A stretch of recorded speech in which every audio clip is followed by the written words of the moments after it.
Right. Morning. Morning, mate. How you going? Yeah, not too bad. Finally, some summer That's down. good. Oh, good to hear, mate. Good to hear.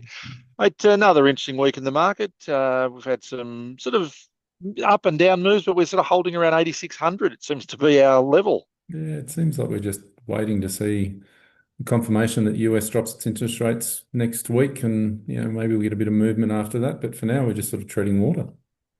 Yeah, look, I do think that Christmas rally is still a distinct possibility, but maybe you're going to come late in the month. I know I mentioned last week they've been getting earlier and earlier, but we do still see some that occur very late, and you've Yeah, had some very strong moves from about the 20th of December through to the last trading day of the year, where we've put on 100 or 200 points over those couple of days very easily. So that could still occur. So it's something to watch out for. yeah. December's late December's. I think statistically, it's pretty reliable for a run into Christmas. So we'll see if it happens this year. Yeah, yeah, excellent. Now you had some trading data we were going to have a look at. Yeah, I'll just open up this screen here, and at the end of the month, I'm try to put out a. That's not the right one. At the end of the month, try and put out a report just summarising what happens with the options market Yep, and what makes up the big moves in the XJO for the year, and that'll go up on our website probably today. So yep. the screen you've got there is just the top five contributors and top five detractors, if you like. So you can see there's a pretty big shift out of the banks, Yeah. and then a move into gold and a little bit of lithium there as well. A couple of other standouts. Light and Wonder had a huge jump for the month that put out a report that beat expectations and people piled into it. And Yep. CSL being such a big company doesn't actually have to move that far for it to move, have a bit of weight in the XJO itself. So Yeah, interesting that CSL was in the positives for November yeah, because it certainly would have been pretty negative through probably yeah, the prior 3 months the way it's yeah, traded. yeah, absolutely. So there's a report will go up on our website this hour explaining a bit more about this stuff and what made up the Yep. XJO moves for the month. The other thing that goes in that report is what happened with options for the month as well. And I just pick out the top five movers and talk through what they are. And by far the biggest by volume on the options markets, the XJO. And Yep. if you can see there, there was a huge number of net puts over net bought net puts over net calls, which usually indicates the institutional guys are in there hedging against a fall down. They're wanting to protect their gains for the end of the year. And Yep. then BHP was had a pretty good run up if you think towards the end of November there, and you see some people there selling more calls to capitalise on a bit of momentum behind it, which might have be interesting to see how that flushes them out early December with the bigger gains again if they've sold calls late November. So we'll just wait and see what that does. It could actually move the price a bit further for us. But yeah, that was sort of the highlights of the month. And as I said, there's a bit more Yep. detail in the report that'll go up on our website in the next day or two. Yep. Fantastic. Okay. Excellent. Yeah. And you were going to have a chat Oh, about a new option.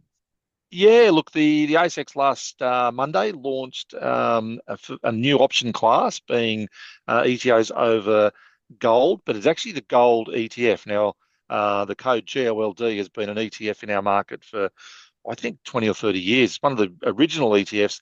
And finally, we can start to trade options over that ETF. The If exercised, it'll be a physical delivery of the ETF, so you will actually get shares in that gold ETF if you get exercised. I think it's a great opportunity for clients who do want to trade in gold. This is obviously a cheap way to do it.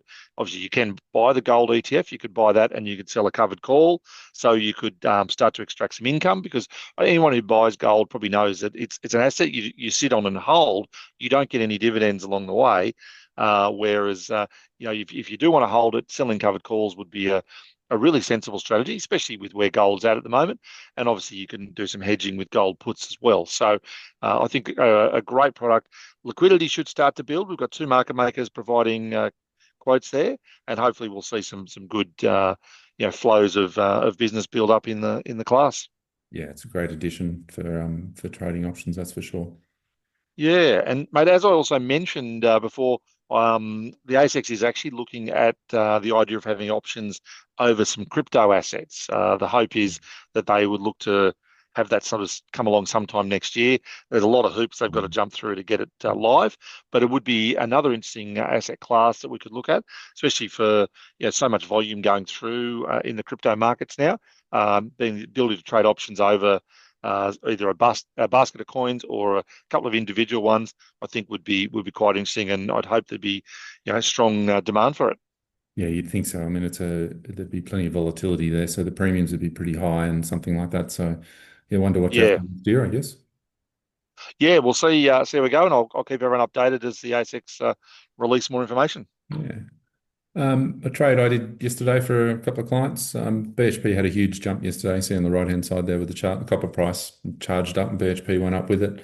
So it's getting close to the top of its volatility sort of range there. And also there's another indicator I use. You can see in terms of its price targets, it's probably in the middle there for its 12-month targets. But with such a big jump, it presented a bit of an opportunity to sell some calls. So it was trading at 44.50 and we sold the 46.01s for Yeah, about 64 cents. So it was with the jump in price and jump in volatility, it was a great premium there. So it was a nice, easy trade.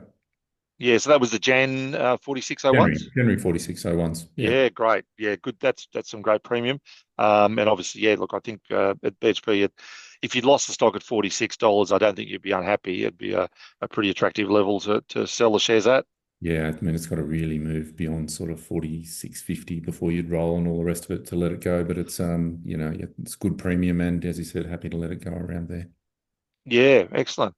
Yeah. Right, mate. Well, that's probably Well, that's covers what we're looking at today. pretty much it for today. Have a great weekend, and I'll talk to you again next week. Yep, sounds good. Thanks, Gav. Yeah. Bye, mate.